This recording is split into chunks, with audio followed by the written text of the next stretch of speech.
Continuamos con los virus de la familia Herpesviridae y hablaremos en este video acerca del virus de la varicela zoster y el virus del Epstein-Barr. El virus de la varicela zoster hace parte del herpes virus tipo 3 que corresponde al grupo alfa. Recordemos que los virus del grupo alfa se replican en epitelios y hacen latencia en células nerviosas. La infección primaria asociada se conoce como varicela y la reactivación se conoce como herpes zóster. Esta es una infección latente en neuronas y una enfermedad recurrente aparece en el dermatoma correspondiente. La inmunidad celular a partir de los linfocitos TCD8 es muy importante para el control de la infección o la enfermedad severa y la característica es de las infecciones tipo herpes como vesículas que se convierten en pústula, úlcera y costra. En este caso, para la varicela, vamos a encontrar como infección primaria esta manifestación diseminada por tronco, extremidades. Los mecanismos de diseminación aparecen a través de la inhalación de aerosoles contaminados.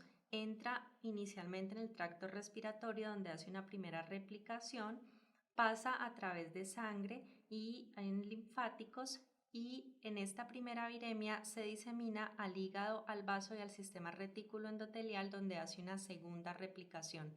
Ya con un inóculo viral más amplio hace una segunda viremia y durante la segunda viremia aparecen los prodromos que son los síntomas iniciales, que es fiebre, malestar general y dolor de cabeza.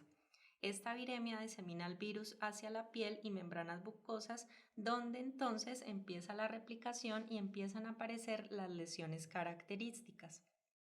Estas lesiones se van a presentar durante algunas semanas y finalmente cuando el sistema inmune controla, el virus viaja a hacer latencia en las neuronas. Decimos que la latencia en este caso ocurre en un dermatoma, cuando hay condiciones de estrés un poco más marcadas que las que se presentan con herpes simple tipo 1 o tipo 2, en este caso inmunosupresión, por ejemplo, por alguna enfermedad relacionada o por la inmunosupresión que se presenta durante la inmunosenescencia, entonces el virus sale de la latencia y va a generar las manifestaciones únicamente asociadas al dermatoma correspondiente. Entonces, esta diapositiva nos resume lo que hemos explicado previamente, teniendo en cuenta también que la enfermedad puede ser mortal en inmunocomprometidos y en neonatos. Y la recidiva definitivamente tiene que ver con una inmunosupresión moderada. La varicela como infección primaria es una enfermedad leve, clásica, que tiene como pico de edad entre los 5 y los 9 años. En los adolescentes y adultos puede generar una enfermedad severa con riesgo de neumonía. Esto es porque recordemos que los niños después de los 5 años tienen una involución de sus tejidos inmunológicos y en cuanto al BALT, tejido linfoide asociado a bronquios, disminuye la cantidad y aquellas estructuras tipo placa de Peyer que podemos encontrar, ya las vamos a encontrar como folículos linfoides aislados. Entonces esto hace que no haya tanto bloqueo del virus y que pueda diseminarse hacia la vía aérea inferior, teniendo más riesgo en estas edades. En inmunocomprometidos y recién nacidos también entonces hay posibilidad de neumonía letal, incluso de complicaciones a nivel del sistema nervioso central como encefalitis o varicela progresiva diseminada. En los inmunocomprometidos y en ancianos vamos a tener entonces una infección secundaria y una reactivación del virus que se conoce como herpes zóster. Aquí vemos el curso cronológico de la varicela, vemos el día entonces en el que tenemos la infección, la replicación inicial en vías respiratorias, la viremia primaria ocurre más o menos a partir del quinto día, luego hay una replicación en hígado, vaso y sistema retículo endotelial generando una segunda viremia.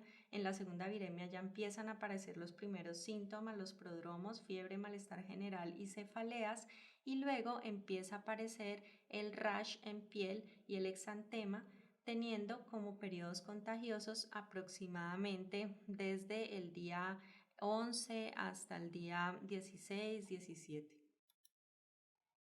Vemos entonces un exantema maculopapular acompañado con fiebre que se extiende por todo el cuerpo, incluyendo tronco. Las lesiones pueden aparecer cada 3 a 5 días, incluye también las extremidades, aunque es más severa la manifestación en tronco. Las lesiones son muy pruriginosas, pueden afectar incluso las mucosas y más o menos un 20 a 30% de los adultos que se contagian podrían desarrollar neumonía intersticial. Luego de que el sistema inmune controla esta infección, entonces el virus va a hacer latencia, normalmente en el núcleo de neuronas asociadas a dermatomas. En la latencia, recordemos, no hay producción de proteínas virales, es totalmente asintomático y el DNA persiste como un episoma en el núcleo de la célula. Cuando el individuo pasa por un estado de inmunosupresión moderada, el virus viaja a través de las fibras nerviosas sensoriales e infecta nuevamente las células epiteliales, generando entonces la manifestación únicamente localizada con el curso del exantema. Vemos que en este caso son los mismos tipos de lesiones, vesícula, que evoluciona a pústula, úlcera y costra, pero en una base muy eritematosa. Esto está asociado a un dolor intenso. Las lesiones son precedidas por un dolor tipo neuralgia. La persona empieza a tener una neuralgia que cursa todo el dermatoma y después van apareciendo las lesiones. El 30% de los pacientes mayores de 65 años podrían desarrollar una neuralgia postherpética que queda como secuela de la infección primaria y puede haber en algunos casos diseminación a pulmones, cerebro o hígado, sobre todo cuando hay un estado de inmunosupresión. El diagnóstico se puede hacer también a través de la citología, test de sangre y raspado de células cutáneas, cultivo en fibroblastos humanos. En algunos casos los cultivos podrían salir negativos debido a que el virus es muy lábil y se multiplica muy poco in vitro. Es mejor entonces utilizar serología, se pueden utilizar niveles de anticuerpos y la IgM y un aumento significativo de anticuerpos podría ser sugestivo para herpes zóster. El otro virus que vamos a tratar en este video es el virus del Epstein-Barr, que es el herpes virus tipo 4 y hace parte del grupo de los virus que tienen tropismo por los linfocitos B, pero además son oncogénicos. Este virus entonces infecta principalmente a los linfocitos B, además de las células epiteliales de la mucosa oral. Entra por contacto con saliva. Genera enfermedades persistentes, ya que hace latencia. Inicialmente puede entrar durante la niñez y cuando la infección inicial es en niños, la gran mayoría tienen un curso asintomático, pero el pico de edad ocurre en adultos jóvenes, adolescentes y la infección se conoce como mononucleosis infecciosa. También es conocido como la enfermedad del beso, ya que se transmite por contacto directo con saliva. Este virus tiene una distribución mundial, decimos que hacen parte de los virus humanos que pueden estar presentes en el 90% de los individuos y los fenotipos de transformación en la recurrencia o enfermedad recurrente tienen que ver con transformaciones de los linfocitos, generando algunas manifestaciones como el linfoma de Burkitt, carcinoma nasofaríngeo. Este virus causa una infección de por vida y la enfermedad recurrente podría ser fuente de contacto. El virus tiene esta infección primaria que es la mononucleosis infecciosa y su reactivación relacionada con estos procesos malignos, pero la reactivación de los virus del Epstein-Barr es muy poco frecuente y se da cuando la inmunosupresión es bastante marcada o severa, lo cual quiere decir que los individuos que pueden haber sido infectados con el virus del Epstein-Barr no siempre van a tener una reactivación. Decimos entonces que el virus es transmitido por saliva porque el virus, una vez entra a través de la asociación con las glicoproteínas H y L, pueden entrar a la célula epitelial, replicarse y esa replicación favorece la diseminación hacia otro huésped susceptible. Pero además, a través de otras glicoproteínas como la 350, 42H y L, pueden entrar al receptor CR2 o CD21, que recordemos que es una de las moléculas que hacen parte de los correceptores de los linfocitos B. De esta manera entra a los linfocitos B de memoria que residen en la mucosa oral, infectándolos.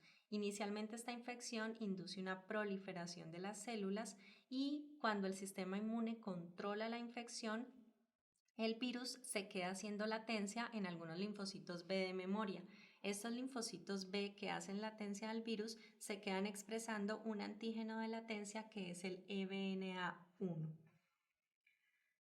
Cuando el individuo entra en un estado de inmunosupresión marcada, este antígeno va a permitir la expresión de otros antígenos virales, incluso algunos antígenos que están relacionados con el fenotipo de transformación, generando desórdenes linfoproliferativos, algunos linfomas o algunos carcinomas.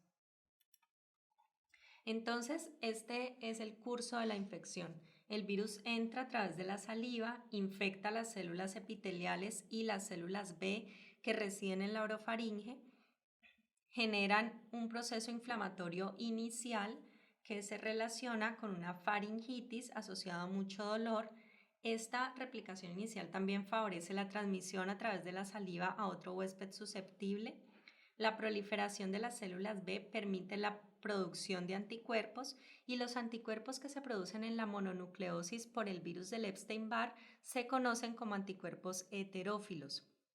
Los anticuerpos heterófilos son anticuerpos que reaccionan frente al virus del Epstein-Barr, pero que además en laboratorio pueden reconocer eritrocitos de otras especies, de otros mamíferos, por ejemplo de vacas, por ejemplo de becerros, y entonces la presencia o la detección de anticuerpos heterófilos puede ser un mecanismo de diagnóstico importante para determinar las mononucleosis infecciosas por virus del Epstein-Barr, ya que mononucleosis también la podemos encontrar causada por el citomegalovirus o durante la fase aguda de la infección por VIH. Entonces, anticuerpos heterófilos simplemente son anticuerpos que se producen frente al virus, pero que hacen una reacción cruzada frente a eritrocitos de otra especie. Se produce también una superactivación de células T. ¿Por qué de células T? Porque recordemos, es un virus y necesitamos inmunidad celular. Estas células T que se activan permiten que hayan adenopatías, incluso el hígado puede aumentar, el vaso puede aumentar de tamaño, lo que está mostrando una hiperactivación. En el extendido de sangre podemos encontrar linfocitos atípicos que se conocen como células de Downey, que son células gigantes con algunas vacuolas dentro del citoplasma, con un núcleo de forma ovalada y que además están superactivadas para controlar la infección. Esta superactivación está relacionada también con producción de citoquinas que pueden estar relacionadas con los síntomas del paciente. La mononucleosis infecciosa entonces va a generar malestar general, faringitis, linfadenopatías, hepatosplenomegalia por toda la activación de las células. Las complicaciones que se pueden presentar principalmente van a ser en inmunocomprometidos, como son trastornos neurológicos, obstrucción laríngea o rotura del vaso por la hiperactivación de las células T. La enfermedad en los pacientes entonces donde hay un estado de inmunosupresión bastante marcado y severo, se va a generar la reactivación y la reactivación está relacionada con enfermedades linfoproliferativas. Normalmente ocurre en pacientes que tienen una inmunidad celular deficiente, que hay poca respuesta de las células T. Entonces se generan trastornos linfoproliferativos que pueden presentarse post-trasplante en pacientes con VIH-Sida o en pacientes que tienen inmunodeficiencias. El linfoma de Burkitt es una manifestación que se debe principalmente a la hiperactivación del virus, a la activación de linfocitos B monoclonales y a la expresión de los oncogenes virales. Se ha encontrado que ocurre principalmente en pacientes que tienen alguna predisposición genética, como algunas translocaciones de cromosomas 8x14, 8x22 y 8x2, que permite la activación de un oncogen conocido como CEMIC. pero además que transcurren con una inmunosupresión de células T. Esta predisposición genética se encontraba muy frecuente en pacientes en África y debido a las infecciones por malaria, estas infecciones por malaria inducen inmunosupresión de células T. Entonces la malaria y la predisposición genética favorecían la reactivación del linfoma de Burkitt, por eso se hablaba que era una enfermedad propia de África. Sin embargo, se ha encontrado este linfoma en otras regiones geográficas, incluyendo Colombia, sobre todo en la zona de Antioquia. El carcinoma nasofaríngeo es un carcinoma de origen epitelial, también tiene que ver con la reactivación del virus y se presentaba principalmente en China, también asociado a ciertos factores ambientales como el consumo de nitrosaminas volátiles que se encontraban en ciertos peces que eran muy frecuentes del consumo de habitantes en China. Sin embargo, las nitrosaminas también se pueden encontrar en alimentos procesados y por eso hoy en día el carcinoma nasofaríngeo no es típicamente una manifestación que se presente en China, sino que se puede presentar en otras regiones del mundo. La leucoplasia oral hace parte de las lesiones más frecuentes, hace parte de estos síndromes linfoproliferativos debido a toda la proliferación y reactivación del virus del Epstein-Barr en los linfocitos de memoria que residen en mucosa oral. La leucoplasia es una lesión precancerígena que podemos encontrar de forma plana y blanquecida sobre varias zonas de la mucosa oral, incluyendo lengua, piso de boca, bucas, y puede estar asociado a pacientes con VIH-Sida. El diagnóstico para el virus del Epstein-Barr, entonces, es a través de la detección de linfocitos atípicos en el extendido de sangre, los anticuerpos heterófilos, que recordemos son típicos de la infección por virus del Epstein-Barr, la serología o a través de las sondas de ADN.